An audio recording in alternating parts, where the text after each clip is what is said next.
អ្នកគ្នាមើលទៅបាទ VX គឺមាន danger ឡើយបាទជាធីមខ្លាំងហើយបាទឥឡូវប៉ុន្តែពីរវគ្គហ្នឹងគាត់អត់បានធ្វើបានល្អទេ VX កាចេបង VX ថាអត់បញ្ហា danger ក៏ danger មានខ្សែកថាការពារខ្លួន ឥឡូវឲ្យហៅ VX gaming ឥឡូវ VOR ធីមកញ្ញារបស់យើងបាញ់ knock មួយបាត់ទៅហើយបាទពីធីម Magic Sven បាញ់ទៅលើធីម VOR knock មួយឥឡូវមកជួយ CI សិនស៊ីសិនហើយ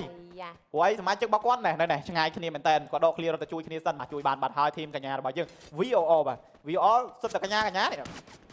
តែគាត់លេង support ឈាមសរោមល្អមែនតើបាទហ្នឹងហៅឈាមសរោមស្រួលហៅខ្ញុំ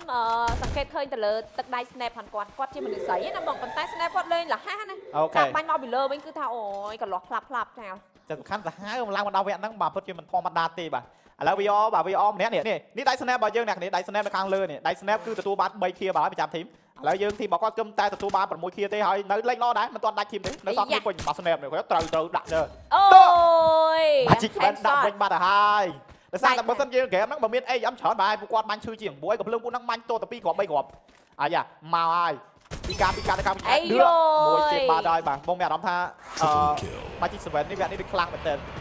ចាវគ្គនេះដូចយើងតឡើងម៉ាស៊ីនណាបងដល់សិនហើយនេះជួយគ្នាបាញ់កាត់ទេបាញ់អូជួយគ្នាបានពីកញ្ញាជួយគ្នាលឿនមែនទែនអីយ៉ាងមួយស្នេហ៍ទៀតមកស្នេហ៍ទៀតត្រូវទេរះយកតែម្ដងណោះមួយទៅលើជីនល្អមែនទែនជាមួយនឹងក្រុម Magic Sven ចាMagic Sven វគ្គនេះដូចឡើងហ្មងឡើងខ្លាំងពិសេសសក់ស្អាតពីប្រូវីទៀតអូខេឥឡូវខ្ញុំមកមើល Magic Sven អាយចាកញ្ញារត់អត់រួចទេទុកជីឡានរត់តែរត់រួចទេបាទចាប់បាត់ហើយតែមិនទាន់ដាច់ធីមទេដល់ធីមកញ្ញារបស់យើងនៅសល់ប្រហែលអ្នកដែរឥឡូវមកមើលនេះតម្នាក់នេះឃើញអត់អ្នកលេងពីច្រើនគឺទុកម្នាក់គឺរត់ទៅណារត់ទៅ3អ្នកទៀតគឺចាំបាញ់ចឹងគាត់ឡំទៅឥឡូវគាត់អាចជួយគាត់ជួយគ្នាតបានហើយបើកាក់មានត្រឹមតែ500អីយ៉ាឃើញកាប់ម្ដងបានឃើញមិនល្អទេទេតាចឹងទេតាហ្គេមកាន់ឈើទេអត់បាយក្រោយជួយVX គាត់ថាគាត់រត់ជួយសិនឥឡូវមកមើលVX វិញ VX danger ទៀតអានេះមើលក្រហម